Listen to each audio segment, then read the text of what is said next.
भारत के एक ऐसे स्टेट के सफर पर लेकर जा रहे हैं जहां के लोगों को सबसे शांत माना जाता है। यहाँ की राजधानी को द टेम्पल सिटी के नाम से भी जाना जाता है। एक ऐसा स्टेट जहां है दुनिया का सबसे पुराना पत्थर और जहां आपको देखने को मिलेगा आर्किटेक्चरल मार्वेल। एक ऐसा राज्य जो पक्षियों और जानवरों के लिए है हेवन। दोस्तों, अगर आपको रॉयल बंगाल टाइगर और व्हाइट टाइगर देखना है तो यहाँ जरूर आए। इस स्टेट की खूबसूरती यहाँ आने के बाद ही पता चलती है। यहाँ के बीचेस इतने खूबसूरत हैं कि आपका मन ही नहीं करेगा यहाँ से जाने का। दोस्तों, हम बात कर रहे हैं भारत के सबसे अनोखी उड़ीसा राज्य की। तो फिर देर किस बात की, अपना सीट बेल्ट बांध लीजिए अच्छे से और निकलते हैं उड़ीसा की एक शानदार सफर पर। दोस्तों, सबसे पहले आपको बता दें कि उड़ीसा राज्य की आबादी है 4 करोड़ 76 लाख के आसपास और यहाँ पर आपको 270 लोग पर स्क्वायर किलोमीटर दिख जाएंगे। उड़ीसा भारत का खूबसूरत राज्य में से एक है और ये अपने लुभावनी समुद्री तटों, दर्शनीय मंदिरों, खूबसूरत टूरिस्ट प्लेसेस के लिए फेमस है। जगन्नाथपुरी मंदिर और कोणार्क का सूर्य मंदिर उड़ीसा के सबसे फेमस टूरिस्ट प्लेस है। इसके अलावा उड़ीसा धान की खेती और रोमांचित कर देने वाले स्थानों के साथ साथ ऐतिहासिक मॉन्यूमेंट्स के लिए भी जाना जाता है। उड़ीसा को पहले कलिंगा और उत्कल के नाम से जाना जाता था और इस राज्य का नाम कई बार बदला गया है। उड़ीसा पर मुगल सल्तनत और अंग्रेजों ने भी कब्जा किया है। सिर्फ यही नहीं, हिटलर ने सेकेंड वर्ल्ड वॉर के दौरान उड़ीसा पर कब्जा करने की प्लान बनाई थी क्योंकि हिटलर का मानना था कि उड़ीसा में बहुत नेचुरल सब्सटेंस है जिसकी वजह से कोई भी जंग जीत सकते हैं। लेकिन हिटलर का ये सपना सिर्फ एक सपना बनकर ही रह गया। इसके अलावा उड़ीसा मौर्य साम्राज्य के शासक अशोक से संबंधित है। महाराज अशोक सबसे महान मौर्य शासक थे जिन्होंने लगभग पूरे भारत और आसपास के देशों पर फतह हासिल कर ली थी।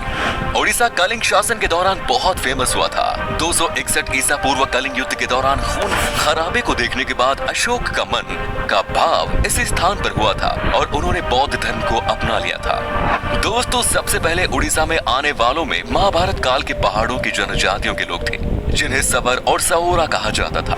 उड़ीसा का एग्जिस्टेंस प्राचीन काल से है, इसीलिए यहाँ कई तरह की मॉन्यूमेंट्स हैं जो अब वर्ल्ड हेरिटेज साइट्स में शामिल हैं। और इसके अलावा भी कई सारे अलग अलग मॉन्यूमेंट्स हैं जो कि आज उड़ीसा की वास्तुकला में 4 चांद लगा रहे हैं। उड़ीसा एक कल्चरली रिच स्टेट है। उड़ीसा की कल्चर के बारे में बहुत कम लोगों को ये बात पता होगी कि यहाँ 62 समुदाय के लोग निवास करते हैं और सभी समुदाय के लोगों को अपनी एक अलग ही कल्चर है।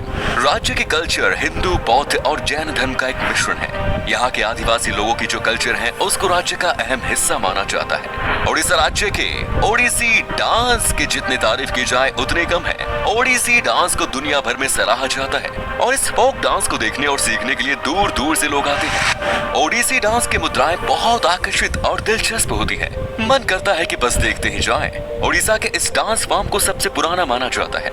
दोस्तों, उड़ीसा की आर्ट, कल्चर, फेस्टिवल और म्यूजिक इस राज्य को अपनी अलग ही पहचान दिलाते हैं। उड़ीसा राज्य में कई त्योहार मनाए जाते हैं जिनका अपना एक अलग इम्पोर्टेंस है और ये त्योहार राज्य के आर्ट, कल्चर और ट्रेडिशन को उजागर करने में अपनी भूमिका निभाते हैं। उड़ीसा के कुछ प्रमुख त्योहारों में शामिल है कलिंग फेस्टिवल, चंदन यात्रा जो कि एक 21 दिनों का आकर्षित त्योहार है, दुर्गा पूजा जो कि सितंबर से अक्टूबर महीने में मनाए जाने वाले त्योहार है, कोणार्क डांस फेस्टिवल और जून जुलाई के महीने भगवान जगन्नाथ की यात्रा देखने लायक होती है। इसके अलावा उड़ीसा में आप सैंड आर्ट, फैशन और रॉक शो, एक्सीलेंट फूड और एडवेंचर स्पोर्ट्स एक्टिविटीज का आनंद भी ले सकते हैं। उड़ीसा में बोली जाने वाली मुख्य भाषा उड़िया है।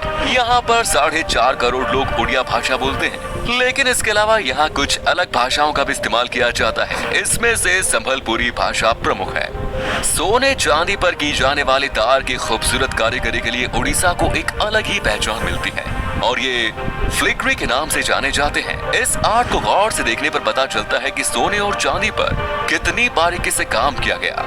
आपकी जानकारी के लिए बता दें कि रिपब्लिक डे की झांकी में उड़ीसा के इस खूबसूरत कारीगरों को शामिल किया जाता है।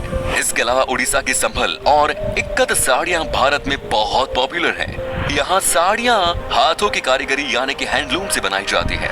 दोस्तों, भारत में हनुमान जी की सबसे बड़ी मूर्ति उड़ीसा की पापोंश में स्थित है और ये स्थान हनुमान वाटिका के नाम से फेमस है। उड़ीसा के सबसे धार्मिक जगह पुरी के जगन्नाथ मंदिर और भगवान जगन्नाथ की रथ यात्रा वर्ल्ड फेमस है और कोणार्क के सूर्य मंदिर को देखने के लिए हर साल लाखों टूरिस्ट्स आते हैं। ब्रह्मपुर के पास चौकदा में स्थित राजा अशोक का फेमस शिलालेख और कटक का बारबाटी किला भारत के आर्कियोलॉजिकल हिस्ट्री में बहुत इंपॉर्टेंट है।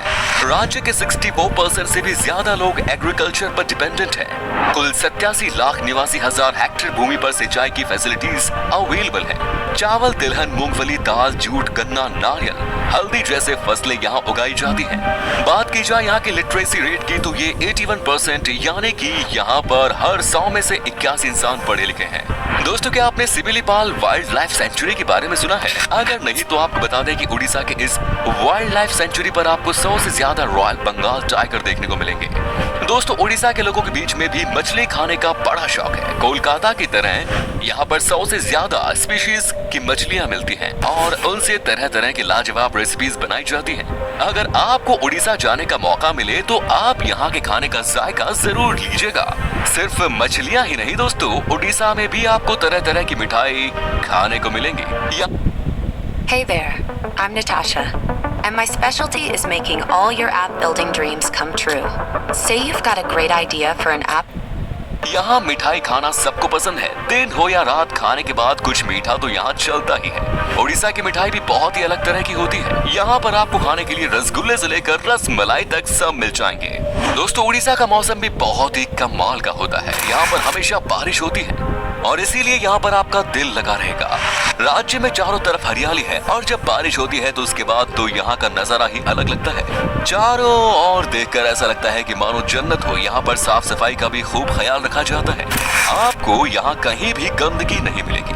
चलिए अब बात करते हैं उड़ीसा की उन जगहों की जहाँ आप घूमने जा सकते हैं और साथ ही हम बताएंगे आपको कितना पैसा खर्च करना पड़ेगा उड़ीसा घूमने के लिए। नंबर 1 इज जगन्नाथ मंदिर। इसे 12वीं सेंचुरी में गंगा राजवंश के शासक द्वारा बनवाया गया था। पूरी दुनिया में मशहूर रथ यात्रा का सबसे फेमस फेस्टिवल यहाँ मनाया जाता है। यहाँ पूजे जाने वाले मुख्य देवताओं में भगवान जगन्नाथ, भगवान बलभद्र और देवी सुभद्रा है। लोग भगवान जगन्नाथ का आशीर्वाद लेने के लिए जिंदगी में एक बार उड़ीसा जरूर जाते हैं। ये मंदिर 4 धाम यात्रा में भी आता है, जो है पुरी, द्वारिका, रामेश्वरम और बद्रीनाथ। मंदिर शहर के बीचों बीच एक ऊंचे चबूतरे पर बना है। करीब 7 मीटर ऊंची दीवारों से घिरा ये मंदिर देखने में बेहद खूबसूरत लगता है। मंदिर में जाने के भी नियम है और गैर हिंदू को जाने की परमिशन नहीं है। Next is Bhubaneswar. दोस्तों, ये है खूबसूरत राज्य उड़ीसा की राजधानी शहर। मंदिरों का शहर के नाम से जाना जाने वाला भुवनेश्वर उड़ीसा में घूमने के लिए सबसे अच्छे टूरिस्ट प्लेसेस में से एक है। उड़ीसा की राजधानी के रूप में जाना जाने वाला ये शहर लंबे समय तक राजा शिशुपाल के शासन में था। ये हिस्ट्री, हेरिटेज और अर्बनाइजेशन का एक एक्सीलेंट एग्जाम्पल है। भुवनेश्वर में आपको अद्भुत मंदिर और उन पर किया गया काम, वाइल्ड लाइफ सेंचुरी, गुफाएं जैसे कई भव्य चीजें देखने को मिलेंगी। धौली हिल्स, उदयगिरी और खंडगिरी गुफाएं, बिंदु सरोवर, नंदन कानन जूलॉजिकल पार्क यहाँ के मेजर अट्रैक्शंस हैं। आप यहाँ पर आराम से घूम सकते हैं और सबसे अच्छी बात है कि इस शहर में आपको एक से बढ़कर एक लोकल डिशेस खाने को मिलेंगी। भुवनेश्वर शहर काफी सस्ता भी है। Next is Puri. उड़ीसा में स्थित पुरी ईस्ट इंडिया के एक खूबसूरत शहर है जो राजधानी भुवनेश्वर से सिर्फ 60 किलोमीटर दूर है। पुरी में कई खूबसूरत मंदिर मौजूद हैं, जिनमें से सबसे पॉपुलर है भगवान जगन्नाथ जी के मंदिर। अगर आप किसी मरीन जगह पर छुट्टियां मनाने का प्लान बना रहे हैं तो आपको एक बार पुरी जरूर जाना चाहिए। ये जगह 4 धाम यात्रा में भी महत्व रखती है। पुरी बीच फेस्टिवल, पुरी जगन्नाथ मंदिर, चिल्का झील और बर्ड सेंचुरी और गुंडीचा घर मंदिर यहाँ के मेजर अट्रैक्शंस हैं। नेक्स्ट इज कोणार्क मंदिर। दोस्तों, कोणार्क एंशिएंट आर्ट और स्कल्पचर पटभूमि है और उड़ीसा का सबसे अच्छा डेस्टिनेशन है। भारत के 7 अजूबों में से एक कोणार्क का सूर्य मंदिर की नक्काशी को देखने के लिए यहाँ साल भर टूरिस्ट की भीड़ जमा रहती है। ये मंदिर यूनेस्को वर्ल्ड हेरिटेज साइट्स की लिस्ट में भी शामिल है। कोणार्क सूर्य मंदिर के मुख्य देवता भगवान सूर्य नारायण हैं। अद्भुत मंदिरों के अलावा शहर में समुद्र तट देखने के साथ साथ यहाँ एक एंटरटेनिंग आर्कियोलॉजिकल म्यूजियम भी है। Next is Jaipur. Nature lovers के लिए जयपुर उड़ीसा के सबसे देखे जाने वाले टूरिस्ट प्लेसेस में से एक है। जयपुर शहर 16वीं सेंचुरी में सूर्यवंशी राजवंश द्वारा स्थापित किया गया था।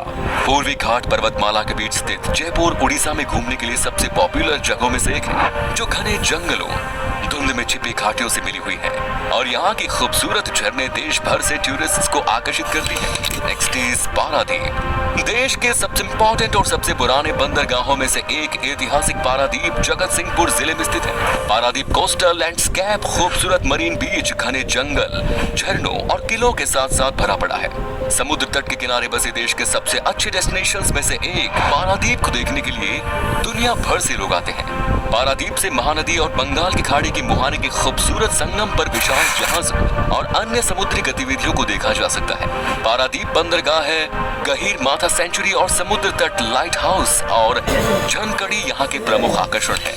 Next is Cuttack. Mahanadi delta की नोक पर स्थित कटक पहले की राजधानी है और उड़ीसा का दूसरा सबसे बड़ा शहर और उड़ीसा में घूमने के लिए सबसे खूबसूरत जगहों में से एक है। कटक का इतिहास 1000 साल से भी पुराना है। अब कटक को देश के सबसे वेल प्लान्ड मिलेनियम शहरों में गिना जाता है। महानदी बैराज, बारावती का किला, भीतर Kanika wild life sanctuary, Ansupa झील और सिंहनाथ और भट्टारिका के मंदिर यहाँ के मेजर टूरिस्ट स्पॉट्स हैं। दोस्तों चलिए अब आपको बताते हैं कि कितने पैसे खर्च करने पड़ेंगे उड़ीसा की सैर पर आपको। अगर आप अकेले सफर पर हैं तो आपको हफ्ते में लगभग 15,000 रुपए खर्च करने पड़ेंगे और यहाँ आपको कम से कम पैसों में होटल मिल जाएंगे रहने के लिए। दोस्तों ये था उड़ीसा। आप में से अगर कोई है उड़ीसा से तो हमें कमेंट्स में जरूर बताएं। ये भी बताना कि आप कहां से हैं। उड़ीसा और इसके टूरिस्ट प्लेसेस के बारे में अगर आप और जानना चाहते हैं तो कमेंट्स में लिखिए नेक्स्ट पार्ट 2। उम्मीद है आपको ये एपिसोड पसंद आया होगा। वीडियो को लाइक कीजिएगा और अपने दोस्तों और रिश्तेदारों के साथ शेयर करना ना भूलें। हमारे चैनल को भी सब्सक्राइब जरूर करें। वीडियो को अंत तक देखने के लिए सभी का शुक्रिया। फिर मुलाकात होगी। धन्यवाद।